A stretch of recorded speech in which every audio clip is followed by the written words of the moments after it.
Hello dear, कैसे हैं आप सब। उम्मीद है कि आप अच्छे होंगे। और हम लोग आज प्रत्यास्था में जो कुछ भी पढ़े थे उसी के आगे थोड़ा पढ़ते हैं, कुछ सवाल टाइप की चीज़ें देख लेते हैं। थ्योरी पर्याप्त हम लोगों ने पढ़ लिया है, चलिए देखते हैं क्या हम लोगों ने अब तक कवर किया है इसमें।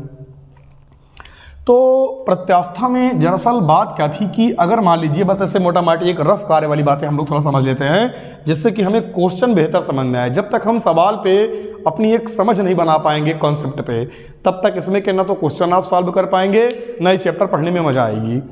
तो बेसिकली आप प्रत्यास्था का मतलब क्या समझे थे, ये आपको पता होगा कि जब हम किसी वस्तु पर कोई विरूपक बल लगाते हैं और विरूपक बल लगाकर हटा लेते हैं तो वह वस्तु अपनी पुरानी अवस्था को प्राप्त कर लेती है। इसी गुण को हम लोगों ने क्या कहा था, प्रत्यास्थता कहा था। जैसे ये मान लीजिए कि एक तार है, ये एक वायर है और मैं चाहता हूं कि ये प्रत्यास्थता का गुण हमें चेक करना है, तो इस पर हम कोई एक विरूपक बल लगाएंगे।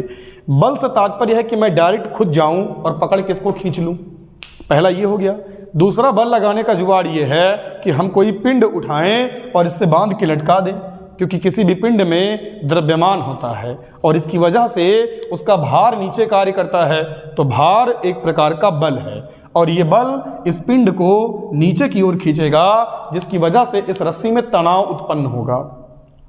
यहाँ तक जब हम लोगों ने समझा था तो हमने ये बताया, मैंने रस्सी का जो द्रव्यमान है ये वेटलेस माना था। हमने ये माना था, एज्यूम किया था कि इस रस्सी का कोई द्रव्यमान नहीं है और दरअसल कोई भी वस्तु अपने खुद के भार के कारण भी तन सकती है। जैसे मैंने अलग से यहाँ पर एक पिंड लटकाया जिसकी वजह से ये वस्तु नीचे की ओर बल लगाई, जिससे ये रस्सी तन गई या ये जो भी तार रहा होगा तन गया। लेकिन अगर मैं ये पिंड ना लटकाता तो हो सकता है यह पिंड खुद ही, यह रस्सी, यह तार या जो भी रहा होगा, इतना ज़्यादा अपना वेट रखता कि खुद के भार से ये तनता और टूट सकता था। तो हम बस यही जानना चाहते थे कि अगर सच में जिस तार में हमने वस्तु को लटकाया है उसका भी अपना खुद का भार हो तो वह कैसा व्यवहार करेगा। तो चलिए अब समझते हैं कि वस्तु का अपने खुद के भार के कारण क्या उत्पन्न होगा, प्रत्यानयन बल या लंबाई में वृद्धि क्या होगी। बस ऐसे ही कुछ चीज़ें समझते हैं।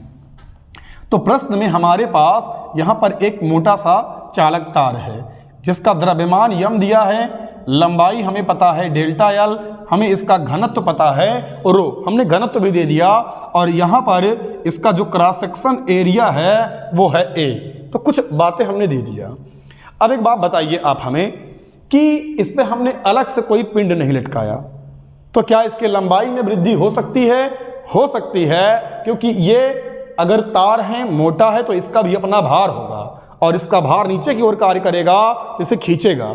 मैंने एग्जाम्पल इसके पिछले वीडियो में दिया रहा होगा कि जैसे सेवई जो हुआ करती थी ना, अगर चलाते जाएं मशीन लटकती जाएगी, एक समय बाद अपने भार से टूट जाएगी।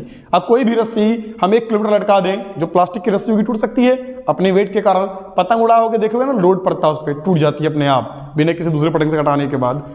मजाक था ऐसे ही पतंग वाला मामला, बस मैं समझाना चाहता था कि आप समझिए कि इसमें अपना भी खुद का भार होगा। तो एक बात आप ये भी जानते होंगे, द्रव्यमान केंद्र कक्षा 11 का टॉपिक है। इसमें आपने ये पढ़ा होगा कि किसी भी वस्तु का हम द्रव्यमान एक बिंदु पर केंद्रित मान सकते हैं। तो हमने माना कि इसका जो द्रव्यमान है वो इस पॉइंट पर होगा, ठीक है। जब अगर हमने इसका द्रव्यमान इस पॉइंट पर केंद्रित मान लिया बीचों बीच में, तो बीचों बीच में होगा भी, तो इसका मतलब ये हुआ कि जो ये लेंथ है ये हो जाएगी L/2। बात समझ में आई? तो इसका जो समस्त द्रव्यमान है ना m, वो इस केंद्र पर है और इसके इस लंबाई में वृद्धि होगी, यानी ये पूरा वेट इस पॉइंट पे कार्य कर रहा है और जब ये नीचे की ओर बल लगाएगा तो यही वाला हिस्सा बढ़ेगा। तो प्रारंभिक लंबाई हम L ना लेके L/2 लेंगे। क्यों लेंगे, समझ गए होंगे। तो यंग प्रत्यास्था गुणांक बराबर आपने पढ़ा है, y बराबर क्या पढ़ा था, अनुदैर्ध्य प्रतिबल। अनुदैर्ध्य प्रतिबल यानी आपने क्या पढ़ा था, mg/a अपान, फिर आपने पढ़ा था विकृति यानी डेल्टा L/L। मैं रिमाइंड करा रहा हूं आपको बस। तो इससे अगर आप लिखेंगे तो y बराबर mgl/a इंटू डेल्टा L, ये फॉर्मूला होना चाहिए। अभी मैंने मान यहाँ पर पुट नहीं किया, मैंने स्टैंडर्ड फार्मूला रखा। अब अगर मुझे लंबाई में वृद्धि निकालना है तो मैं y बराबर लिखूंगा, तो द्रव्यमान m है, ये g है, प्रारंभिक लंबाई L/2 है, क्योंकि L/2 लंबाई में ही वृद्धि होगी, द्रव्यमान इस पॉइंट पर लटकाया माना जा सकता है ना। और अपान क्रॉस सेक्शन एरिया A हमने दिया है, डेल्टा L हमसे पूछा है। क्वेश्चन क्या है मालूम है ना, कि खुद के भार के कारण, यानी तार स्वयं के भार के कारण, तार के स्वयं के भार के कारण लंबाई में वृद्धि। तो पहला जो प्रश्न है वो यही है कि तार अपने स्वयं के भार के कारण अपनी लंबाई में वो कितनी वृद्धि कर लेगा। तो डेल्टा L इधर कर देंगे, तो डेल्टा L बराबर मिलेगा हमें mgl और अपान y इधर चलाया तो a इंटू वाई और 2 नीचे हो गया, है ना। तो हमें लंबाई में वृद्धि मिली mgl अपान 2ay। अब एक बात और समझिएगा, अगर सवाल में द्रव्यमान ना दिया होता तो घनत्व रो दिया होता, तब हम क्या करते सवाल में, समझिएगा हम कैसे निकालते। तो हमने पढ़ा है घनत्व बराबर द्रव्यमान बटा आयतन, यानी हम द्रव्यमान बराबर अगर फार्मूला लिखते तो द्रव्यमान बराबर हमको मिलता, क्या मिलता डियर बताइएगा, घनत्व बराबर द्रव्यमान बटा आयतन, तो आयतन इधर भेज देंगे तो हो जाएगा घनत्व गुणे आयतन। तो घनत्व का मान क्या है यहाँ पर, रो है, और आयतन इसका अगर हमें लिखना है तो सुन लीजिए, किसी भी चीज़ का आयतन निकालना है तो उसके क्रॉस सेक्शन एरिया में उसके लंबाई से गुणा कर दीजिए, ठीक है। आप मैथ में पढ़े होंगे हाई स्कूल में, बेलन का आयतन आपने लिखा था पाई r स्क्वायर एच। तो बेलन का जो पृष्ठ होता है ये वृत्ताकार था, है ना, तो इसका क्षेत्रफल पाई r स्क्वायर था और ऊंचाई h थी, तो पाई r स्क्वायर से h में मल्टीप्लाई करा दिया तो टोटल आयतन मिल गया ना।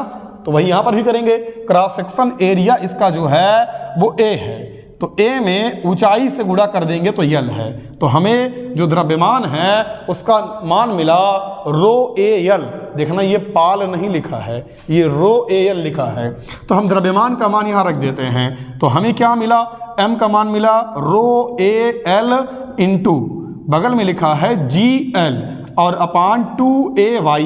आप ध्यान से देखें तो a से a कट गया, तो हमें डेल्टा L बराबर मिला 1/2, या 1/2 आप ना लिखना चाहें तो लिख दीजिए, छोड़िए मत लिखिए, आप इसे लिख दीजिए रो जी एल स्क्वायर, देखिए rho G L L L square और बटे 2y। तो हमें डेल्टा L का मान, लंबाई में वृद्धि का मान मिला रो G L square upon 2y। चलिए अच्छी बात है, अच्छी बात है, लंबाई में वृद्धि हमें मिल गई। चलिए इसमें कुछ और हम अगर निकालना चाहें तो क्या निकाल सकते हैं या नहीं, निकालेंगे। अच्छा, जो इसका समस्त द्रव्यमान है वो इस पॉइंट पर केंद्रित है, जिसकी वजह से इसकी लंबाई में वृद्धि हो रही है। अगर मैं इस पॉइंट पर, इस पॉइंट पर, इस पॉइंट पर, इस पॉइंट पर, किसी भी पॉइंट पर अगर मैं इसका प्रतिबल निकालना चाहता, मैं क्या निकालना चाहता था, प्रतिबल, तो क्या इसके लिए प्रतिबल का मान हर एक जगह पे एक समान आता या अलग अलग आता। हमने क्वेश्चन क्या कहा, पहले आप क्वेश्चन समझ गए कि नहीं। क्वेश्चन हमारा यही है, हमें बताना है इसके लिए जो प्रतिबल का मान आएगा इस पूरे क्षण पे वो क्या आने वाला है, ठीक है ना। और एक पॉइंट अगर हम दे दें आपको, कोई भी पॉइंट, उसी पे हम प्रतिबल पूछते हैं पर्टिकुलर, चाहे इस पे, चाहे इस पे, चाहे इस पे, चाहे इस पे, हम कहीं पर भी इसके लिए प्रतिबल का मान निकालना चाहते हैं। तो क्वेश्चन हमने बदला और हम सब पे निकाल के दिखा देते हैं आपको, क्या इस पे क्या उस पे। सबसे पहले प्रश्न हमारा ये है, यहाँ पर कोई एक बिंदु है, अब कोई भी बिंदु हो सकता है, डजंट मैटर, और कह रहा है कि इस बिंदु पर आप हमें बताइए कि प्रतिबल का मान क्या होगा। तो चलिए हम समझते हैं कि इस पॉइंट पर प्रतिबल का मान क्या होने वाला है। तो इस पॉइंट का आप नाम चाहे तो दे दीजिएगा, या कोई दिक्कत नहीं, नाम दे के क्या करेंगे, या दे ही दीजिए अपने फ़ायदे के लिए। और यहाँ पर एक बात ये हमने दे दिया कि इसकी यहाँ से जो दूरी है वो यक्स है, हमने एज्यूम कर लिया, मान लिया, ठीक है। और सवाल में दिया रहेगा तो रख लेंगे, हम लोग सवाल बस ऐसे ही अपने से बना ले रहे हैं इसी में, देखिएगा। तो चलो इस पॉइंट का नाम दे देते हैं, हम पॉइंट का नाम दे देते हैं R। तो हमने कहा बिंदु R पर प्रतिबल की गणना करना है हमें। तो क्वेश्चन यही है कि बिंदु R पर प्रतिबल की गणना कीजिए। देखिए कैसे निकालेंगे। अगर हमें इस पॉइंट पर प्रतिबल निकालना है तो प्रतिबल बराबर मैंने बताया रहा होगा प्रत्यानयन बल बटे क्षेत्रफल, यानी हमें यह पता चलना चाहिए कि इस पर्टिकुलर पॉइंट पे कितना बल लग रहा है, और बल जो लगेगा वो इस द्रव्यमान के कारण लगेगा। चलिए देखते हैं। तो क्या करेंगे हम? तो अगर अब हमें इस बिंदु पर निकालना है बल, तो बल इस भार के कारण लगा होगा। अब इसका द्रव्यमान क्या है हम निकालेंगे। तो टोटल L लंबाई का द्रव्यमान क्या है, देखिए हम कैसे लिखेंगे, देखिएगा L लंबाई का द्रव्यमान, L लंबाई का द्रव्यमान, तो L लंबाई का द्रव्यमान m है, तो मैं गुणे 1 कर सकता हूँ। इसे मैं लिख सकता हूँ एकांक लंबाई का द्रव्यमान, तो m/l हो गया। अब एकांक लंबाई का द्रव्यमान m/l है, तो जो ये लंबाई है, ये लंबाई कितनी है पहले बताओ। ये x है, ये l है, तो जो ये लंबाई होगी ये l-x होगी। तो मैं लिखूंगा l-x लंबाई का द्रव्यमान, तो एक लंबाई का m/l, तो दो लंबाई का 2m/l, तो l-x लंबाई का l-x और m/l। क्लियर है ना? हम l को इसके साथ में लिख देते हैं, तो हमने लिखा m, हमने m आगे लिख दिया और l को इसके साथ में लिख दिया l-x/l। हम इसे अलग अलग कर देते हैं, तो अलग अलग करेंगे तो l/l-x/l, और l से l गया कट, तो हमें मिला m1-x/l। वैसे ये दिख रहा होगा, नहीं दिख रहा होगा तो भी कोई बात नहीं, हम यहाँ लिख देते हैं कि यहाँ पर जो द्रव्यमान आया है इसका टोटल, इस वाले हिस्से का द्रव्यमान क्या आया है, यहाँ से निकालने पे आया है m1-x/l। हमें द्रव्यमान पता चल गया। अब हमें निकालना है इसका प्रतिबल, तो इसका प्रतिबल क्या होगा आइए समझते हैं। अब अगर हम प्रतिबल निकालेंगे तो प्रतिबल बराबर, बताएं डियर क्या होता है, प्रत्यानयन बल और बटे क्रॉस सेक्शन एरिया या बाई ए। तो बल निकालना है तो m में g से गुणा करेंगे, भार है ना, भार बल होता है, इसमें g से गुणा कर दो, तो आप लिखोगे m1-x/l और बगल में हमें मिला g और बटे यहाँ पर क्या लिखा है बच्चा a। तो ये हो गया प्रतिबल का मान। तो प्रतिबल कितना आया, प्रतिबल x वाले पॉइंट पर हमें मिल गया है m1-x/l, g बाकी जो तामझाम लिखा है अच्छे सजा के लिखना है, तो m/a1-x/l g आप लिख सकते हैं। हम जानते हैं आपके दिमाग में एक बात चल रही होगी कि क्या अगर मैं द्रव्यमान हटाना चाहूँ तो यही वाला मान रिप्लेस कर दीजिएगा, एकदम सिंपल सी बात है। तो हम द्रव्यमान के स्थान पे लिख सकते हैं ρ(a)l और बटे a और 1-x/l बगल में g, और रो से रो गया कट, तो हमें मिला ρl। अगर आप चाहें तो l भाई साहब को अंदर भी भेज दीजिए, कोई दिक्कत नहीं है। तो जब l अंदर जाएगा तो l- और यहाँ l गया तो l कट गया, तो क्या आया x और g, तो हमें मिल गया प्रतिबल बराबर मिला ρl-xg। तो प्रतिबल के दो फॉर्म मिले हैं, हम जो चाहें अपने आवश्यकता अनुसार यूज कर लेंगे, चाहे द्रव्यमान के फॉर्म में और चाहे डेंसिटी के फॉर्म में। पर मैंने क्या कहा, ये मैंने बिंदु R पर निकाला है प्रतिबल, मैं कहीं पर भी निकालना चाहता था प्रतिबल, तो मैंने इस बिंदु का नाम यस रखा और इस बिंदु का नाम टी रखा। चलिए समझते हैं, अगर मैं यस पर निकालना चाहता था प्रतिबल, यस पर नहीं, यस पर नहीं निकालेंगे, चलो ठीक है, ये यस है और ये यस टी आर, चलो इसे कुछ मान लेते हैं। पी हमने माना है, कहीं पर नहीं माना, मैंने इस बिंदु को पी मान लिया, ठीक है ना। तो मैं बिंदु पी पर निकालना चाहता था प्रतिबल, बिंदु पी पर प्रतिबल। अब अगर हमें बिंदु पी पर प्रतिबल चाहिए तो इस पर प्रतिबल निकालने के लिए हम क्या करेंगे, देखिएगा, हम लिखेंगे प्रतिबल एट पॉइंट पी। अगर इस पे निकालेंगे तो देखिएगा ये x था, अगर इस पॉइंट पर हमने प्रतिबल निकालना है तो फार्मूला ये है, हम जैसे जैसे ऊपर जाएंगे x का मान घटता जाएगा और जब हम p पर पहुंचेंगे तो x का मान 0 हो जाएगा। तो p पर अगर हमें जाना है तो x बराबर 0 लेना पड़ेगा, आप यहाँ 0 ले लीजिए, तो हमें मिलेगा m/a1-0/l और बगल में g है ना, और 0 में l से भाग करेंगे, 0 बन के हट गया और mg इधर चला आया, तो हमें शुद्ध मिला mg/a। यानी अगर P पॉइंट पे हमें प्रतिबल निकालना था तो mg/a आएगा, क्योंकि टोटल द्रव्यमान mg और बटे a। लेकिन अगर मैं इस पॉइंट पर निकालूं तो बेसिक बात ऐसे लग रहा है देख के कि 0 आंसर आना चाहिए, क्योंकि इसके नीचे कोई द्रव्यमान नहीं है। मैं निकाल देता हूँ किसी जगह पे, उधर तो आपको दिखेगा नहीं ज़्यादा, मैं यहाँ पर लिख देता हूँ, देखिएगा। अगर मैं प्रतिबल लिख रहा हूँ, प्रतिबल बिंदु T पर, यही है बिंदु T, तो प्रतिबल T पर तो अगर हमें टी पर प्रतिबल निकालना है तो पूरा ये एक्स बढ़ते बढ़ते बढ़ते बढ़ते यल बन जाएगा। तो अगर टी पर जाना है हमें तो हम क्या करेंगे, हम एक्स बराबर यल ले लेंगे। तो फार्मूला बनेगा एम और उसके बाद डियर क्या लिखा था हमने यहाँ पर, हाँ ये लिखा है देखिए m/a 1 माइनस एल बटे एल, बगल में जी एल से एल कट गया, एक आया, एक में से गया जीरो, पूरा मल्टीप्लाई कर दिया, हमें जीरो मिल गया। तो अगर हमें प्रतिबल सबसे नीचे वाले पॉइंट पर निकालना है तो जीरो मिला है, यहाँ पर न्यूनतम मिला है, और यहाँ पर जाने के बाद प्रतिबल का मान mg/a मिला है, ये अधिकतम है। तो यहाँ से ऊपर जाने पे इस तार के लिए प्रतिबल का मान धीरे धीरे बढ़ेगा, है ना। हमें लगता है कि आप झेल गए इस सवाल में, है ना, और आपको ये पल्ले ना पड़ी होगी।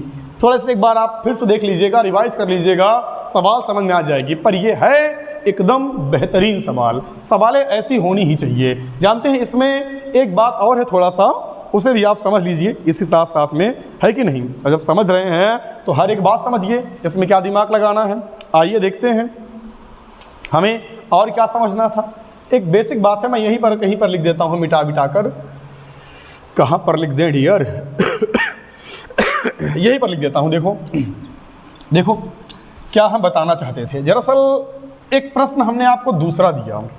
प्रश्न ये है कि हमारे पास एक तार है, ठीक है ना, और इस तार का द्रव्यमान कैपिटल यम है। सवाल में ये दिया है, आपके यूपी बोर्ड में ऐसे प्रश्न नहीं आएंगे कि जहाँ पर तार का द्रव्यमान भी साथ में इंक्लूड करना हो, ठीक है ना। यूपी बोर्ड यहीं तक सीमित है कि जिसमें भी हम ये सब करेंगे तामझाम, बल लटकाएंगे, यहाँ पे कोई फोर्स लगाएंगे अपने से, या कोई द्रव्यमान रखेंगे, बस उसी का द्रव्यमान देगा बस। कभी ये नहीं कहेगा तार अपने स्वयं की लंबाई के कारण कितना बढ़ जाएगा, या तुमसे ये नहीं पूछने वाला है कि अगर तार का द्रव्यमान इतना है, एक पिंड लटका दिए तो लंबाई में वृद्धि कितना होगी। पर ये कोई गारंटी तो नहीं है ना कि नहीं पूछने वाला है। तो हमें आना तो चाहिए, क्योंकि व्यवहारिक बात यही है कि वस्तु का द्रव्यमान होगा, नगण्य द्रव्यमान की कोई वस्तु होती नहीं है। तो देखिए हम क्या करेंगे, हमने यहाँ पर एक पिंड लटका दिया, एक पिंड जो यहाँ पर लिया उसका द्रव्यमान स्मॉल यम है, और इसकी टोटल लेंथ हमने दे दिया यल। अब हमसे कह रहा है कि बताइए अपने खुद के भार के कारण और इस पिंड के द्रव्यमान के कारण इस तार की लंबाई में कितना वृद्धि हो जाएगी। तो सामान्यतः फार्मूला क्या बताया था मैंने, लंबाई में वृद्धि का फार्मूला आपने बताया हमें डेल्टा एल बराबर, आप यहाँ से टिप लीजिए, क्या मिला है mg/a/y। ये तब के लिए है जब हमें कुछ नहीं पता था, है ना। अब अगर हमने से कह दिया जाए कि लंबाई में वृद्धि कैसे कैसे होगी, तो पहले डेल्टा L1 मैंने लिखा, ये स्वयं से कितना बढ़ जाएगा, और दोबारा डेल्टा L2 ये जो हम द्रव्यमान लटकाए हैं उससे कितना बढ़ जाएगा, क्योंकि इसका खुद का भार है तो अपने भार से भी इसकी लंबाई में वृद्धि होगी, और हमने एक पिंड लटकाया है तो इससे भी इसकी लंबाई में वृद्धि होगी। तो चलिए देखते हैं, डेल्टा एल बराबर डेल्टा L1 अगर स्वयं की लंबाई से कितना बढ़ गया अगर निकालेंगे तो आप जानते हैं द्रव्यमान केंद्र बीच में होगा, बाकी तामझाम अभी हमने किया है। तो आप लिखेंगे mg/L/2 करेंगे तो 2 नीचे आ जाएगा, तो 2ay, और आपने ये लिखा है इस बात को। और समानता जो होता है वो तो पता है, तो एक सेकंड दिया, सॉरी, हाँ इसमें स्मॉल m नहीं है, इसका द्रव्यमान हमने कैपिटल M लिया है, और इस वाले में स्मॉल m लटकाया है, और GL/A और y। अब इन दोनों में अगर आप समझें तो चाहें तो देखिए GL/AY ये कॉमन है, तो हमने क्या काम किया कि GL/AY कॉमन ले लिया, तो हमें मिला यहाँ से कैपिटल M/2 और यहाँ से हमें मिला स्मॉल m। पर ये हमें गंदा लग रहा है, सजा के लिख देते हैं, डेल्टा L बराबर कैपिटल M/2 प्लस m, और बगल में G और L/AY। अब अगर आप एक ठीक ठाक बच्चे हैं पढ़ने में तो आपको जो इसका स्टैंडर्ड फार्मूला था और इस फार्मूले में कोई खास अंतर नहीं दिख रहा होगा। देखो mgl/a डेल्टा L, तो डेल्टा उधर भेज दो, y इधर भेज दो, तो mgl/ay आपको ये मिलता, ठीक है ना। मैं अगर स्टैंडर्ड वाली बात करता तो ठीक ना, बाकी से कोई मतलब नहीं है, सबसे मैं थोड़ा सुधार दिया हूँ उसी में। तो अगर हमें ये मिलता सामान्य फार्मूला जो कि ये लिखा है यार ऊपर देखो ना, तो m मतलब द्रव्यमान, जब खुद का भी द्रव्यमान लेना हो, तार का भी पिंड का भी, तो तार वाला द्रव्यमान केंद्र से ले लेना, तो m/2 कर देना और प्लस कर देना उसी में जो पिंड हमने लटकाया है, बाकी तो सब वही लिखा है GL/AY। तो उम्मीद करते हैं ये आपके समझ में आया होगा, बड़ा बेहतरीन सब था, इसे आप बना लीजिएगा। बाकी इसके पीछे वाला जो हम मिटाए थे उसे पॉज करके उसे आप लिख ही लिए होंगे। तो डियर हमें यहाँ पर समझना ये था कि अगर मान लीजिए हमारे पास कोई एक तार हो, उसको हम खींचेंगे, है ना, तो तार को खींचने पर हमें क्या लगाना पड़ता है? बल। और अगर हम बल लगा रहे हैं मतलब हम कार्य कर रहे हैं, और हमारे द्वारा जो कार्य किया जाएगा उस तार पर, वह उसमें स्थितिज ऊर्जा के रूप में संचित हो जाएगा। तार को छोड़ देंगे, अपनी पुरानी अवस्था को प्राप्त कर लेगा, यह गुण कहलाएगा प्रत्यास्था। इसका मतलब हम ये कह सकते हैं कि हम निकालना चाहते हैं किसी तार में संचित प्रत्यास्थ स्थितिज ऊर्जा। तो हमने एक तार लिया, हमने इसको खींच दिया, है ना, डेल्टा एल लंबाई खींचा, तो इसमें कितनी ऊर्जा संचित है ये हम जानना चाहते हैं। तो अगर हम इसको जब यहाँ से खींचना चालू किए होंगे तो इस पॉइंट से जैसे जैसे जैसे जैसे हम नीचे गए होंगे, जैसे जैसे नीचे खींचे होंगे, हमें बल का मान बढ़ाना पड़ा होगा। जितना ज़्यादा नीचे तानेंगे हमको और दम लगाना पड़ेगा, यानी प्रत्येक पॉइंट पर बल का मान अलग अलग है ना।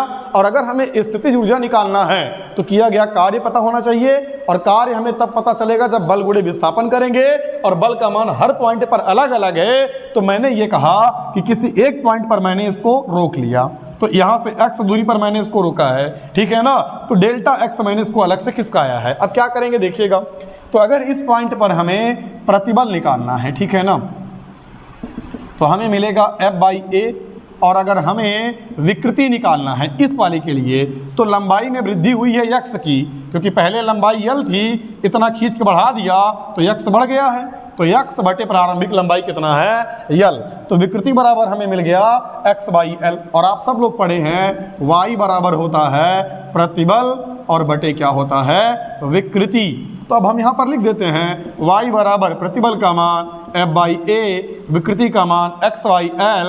ये ऊपर गया, ये नीचे आया, तो y बराबर हमें मिला F और L बटे AX। तो अगर मैं बल बराबर निकालना चाहता F बराबर, तो मुझे मिला FA, देखो सॉरी YA, और L इधर आया बटे में, और बगल मिला x। हमें बल मिल गया, और किया गया कार्य ही स्थितिज ऊर्जा के रूप में संचित होता है। तो हमारा मेन उद्देश्य है कार्य निकालना। तो कार्य बराबर हमने पढ़ा है फार्मूला, बल गुणे क्या होता है? विस्थापन। तो कार्य का मान हमने कहा, मान लो थोड़ा सा विस्थापित किए होंगे तो कार्य थोड़ा करना पड़ा होगा। चलिए ठीक है, कार्य बराबर बल गुणे विस्थापन। तो बल का मान है F, और विस्थापन हमने किया है डेल्टा x का, तो F इंटू डेल्टा x। लेकिन अगर हमें पूरे के लिए कार्य निकालना है तो इसका करना पड़ेगा इंटीग्रेशन, और जहाँ से लेके जहाँ तक मैंने डिस्प्लेस किया, तो पहले लंबाई में वृद्धि नहीं थी, और खींच के मैंने डेल्टा l कर दिया, यानी लिमिट लगा देंगे 0 से लेके डेल्टा l तक। अब हम सबका मान रखेंगे अलग अलग, तो W बराबर 0 से लेके डेल्टा L तक, और F का मान हमें मिला है YA बटे L, बगल में x, और बगल में लिखा है डेल्टा x, जिसे हम कह सकते हैं dx। तो हमने यहाँ पर लिख दिया dx। अब यहाँ से हमने W बराबर क्या निकाला, देखो जो अचर है उसको बाहर कर दो, तो हमने YA बटे L बाहर कर दिया। इसका इंटीग्रेशन करेंगे, पावर 1 है, जब इंटीग्रेशन करते हैं तो ऊपर एक जोड़ के उसी से भाग कर देते हैं। तो हमने ऊपर एक जोड़ा तो x स्क्वायर हो गया, और मैंने उसी से भाग कर दिया, और लिमिट 0 से लेके डेल्टा L तक। अब लिमिट आप ब्रेक कर दीजिए, लिमिट ब्रेक करते हैं तो अपर माइनस लोअर करेंगे, यानी YA बटा L, और यहाँ पर डेल्टा L का स्क्वायर बटे 2 माइनस 0 का स्क्वायर बटे 2, ये हट गया। तो हमें यहाँ से मिला क्या? W बराबर यही बन गया स्थितिज ऊर्जा U, और बराबर YA डेल्टा L का स्क्वायर अपान 2L, ये मिल गया हमें फार्मूला। इसको मैं अलग से यहाँ ओहो सॉरी मैं अलग से आपको लिख के यहाँ पर दिखाता हूँ। थोड़ा आजकल अपना हाल बड़ा बुरा है ना, तबीयत का। पर चलिए देखते हैं। तो हमें यहाँ से U बराबर क्या मिला है? हमें यहाँ से U बराबर मिला है 1/2, और साथ में यहाँ पर हमें मिला है y का मतलब यंग प्रत्यास्था गुणांक। और अगर आप ध्यान से देखें तो मिला है A, बगल में मिला है डेल्टा L पे स्क्वायर। पर यार बड़ा अफसोस की बात, L पे स्क्वायर नहीं है, यानी हम एक काम करते हैं, हमने ऊपर एक L से गुणा कर दिया और नीचे भी एक L से गुणा कर दिया, तो L स्क्वायर हो गया। देखो ये अभी भी लिखा है, एक L काट दो, सेम आइटम लिखा है वो, है ना। अब मैं इसे और थोड़ा सजा के लिख देता हूँ, 1/2 y, और यहाँ पर लिखा है डेल्टा L बटे L का स्क्वायर गुणे A गुणे L। अब इसे हम क्या समझ सकते हैं, ये देखो, ये लिखा है U बराबर 1/2, और ये लिखा है y और गुणे, ये लिखा है लंबाई में वृद्धि बटे प्रारंभिक लंबाई, जिसे हम कहते हैं विकृति, और इसका स्क्वायर, और गुणे ए गुणे एल को हम कहते हैं आयतन। याद करो, क्रॉस सेक्शन एरिया में लंबाई से गुणा करते हैं तो आयतन मिलता है। पिछले सवाल पे मैंने बताया है अभी। तो हमें मिल गया कि स्प्रिंग में संचित स्थितिज ऊर्जा का मान 1/2 वाई गुणे विकृति का स्क्वायर गुणे क्या मिल गया, आयतन। अब यहां से देखिएगा, और हम यहां पर क्या कर सकते हैं, क्या कर सकते हैं समझिएगा।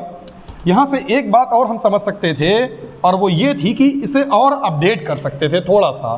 देखिए, हमें मिला है u बराबर 1/2 वाई, और y मतलब यंग प्रत्यास्था गुणांक, जिसका मान होता है प्रतिबल और बटा विकृति। तो प्रतिबल बटे विकृति, और गुणे यहाँ पर लिखा हुआ है विकृति का स्क्वायर और गुणे आयतन। एक विकृति से एक विकृति कट गया तो u बराबर मिला 1/2, और यहाँ से मिला प्रतिबल, और गुणे हमें मिला विकृति, और गुणे हमें क्या मिला, आयतन। तो हम फार्मूले का एक रूप ये प्राप्त कर लिए, एक रूप और प्राप्त कर सकते हैं। y बराबर आपने बताया होता है प्रतिबल और बटे विकृति। तो क्यों ना हम विकृति को ही हटा दें, तो विकृति बराबर हम लिख सकते हैं प्रतिबल और बटे y, तो आप यहाँ रख दीजिएगा। तो u बराबर 1/2, और यहाँ पर लिखा है प्रतिबल गुणे, और विकृति के स्थान पर हम लिख सकते हैं प्रतिबल बटे y, और गुणे यहाँ पर क्या लिखा है, आयतन। अब अगर आप ध्यान दें तो u बराबर 1/2, और प्रतिबल प्रतिबल बन गया, हाँ, प्रतिबल का स्क्वायर। तो ये हो गया प्रतिबल का स्क्वायर और बटे y, और गुणे हमें क्या मिला, आयतन। तो आवश्यकता अनुसार हम किसी को भी लिखकर काम चला लेंगे, पर आप याद रखिएगा, आप क्या याद रखेंगे, ये वाला, ये हमें अच्छा लगता है। ये लिखा है u बराबर 1/2 प्रतिबल गुणे विकृति गुणे आयतन। अब इसी से जैसे जरूरत पड़ेगी हम मान निकाल के रख लेंगे। तो किसी भी तार में संचित स्थितिज ऊर्जा का मान 1/2 प्रतिबल गुणे विकृति गुणे आयतन। ठीक है, ये पूरे तार में संचित है। एक बात और आपसे पूछ लेगा कई बार, एकांक आयतन में संचित ऊर्जा, तो आप निकाल लेंगे। कैसे निकालेंगे, अगर एकांक आयतन में निकालना है यानी u डैश, तो आप u/v कर देना, यानी पूरे में आयतन से भाग कर देना। और जब पूरे में आयतन से भाग कर दोगे तो इधर भेज देना u/v, तो 1/2 प्रतिबल गुणे विकृति बन जाएगा। सब में से आयतन हटा देना, क्योंकि आयतन से भाग करोगे तो आयतन कट जाएगा, तो जो बचेगा वो एकांक आयतन में संचित स्थितिज ऊर्जा का मान हो जाएगा। ठीक है ना। तो ये चैप्टर ऐसा ही है। अब चैप्टर की जो पूरी थ्योरी है वो समाप्त हो चुकी है। एक छोटी सी बात बाकी है, इस्तेमाल और सवाल, है ना। हम सोच रहे हैं अगला भी 30-40 मिनट का एक क्लास बना लेंगे। बाकी जो है ऑफलाइन बैच में इसके ज़्यादा न्यूमेरिकल्स हो जाएंगे, और यहाँ पर हमने थ्योरी को अच्छे से कवर कर लिया है। चलिए ठीक है, हम उम्मीद करते हैं ये आपको आ रहा होगा। इसमें पैनिक नहीं होना है। थोड़ा सा जो सवाल थी हो सकता है कि आपको ये प्रूफ जटिल लगा हो, है ना, क्योंकि इंटीग्रेशन यूज हो गया है। उसके पहले वाले में भी हो सकता है आप थोड़ा बहक गए हो, क्या क्या कर दिया था, पर कोई बात नहीं है, आराम से समझिएगा। वो सब आपके सिलेबस का था भी नहीं, है ना। जो आपकी सवालें आएंगी, जो पेपर में आएगा, हाँ ये आपके पेपर में आएगा, ये काम का है, तो जो आपके काम का है वो आपको आएगा, आप टेंशन ना लीजिए। बाकी काम का सब है, ऐसा कुछ नहीं जो काम का नहीं है। एक बार दो बार समझिएगा, आएगा। ना आएगा बताइएगा, हम अगली क्लास में फिर समझा देंगे। आप कमेंट में बता दीजिएगा नीचे कि सर हमें वो सवाल नहीं है, इस पर लंबाई में कैसे वृद्धि हो गई थी, या हमें ये प्रूफ नहीं समझ में आया। बाकी जो कुछ भी होगा देखते हैं नेक्स्ट क्लास में। बेस्ट आप लक, तब तक मज़ा करिए, मिलते हैं।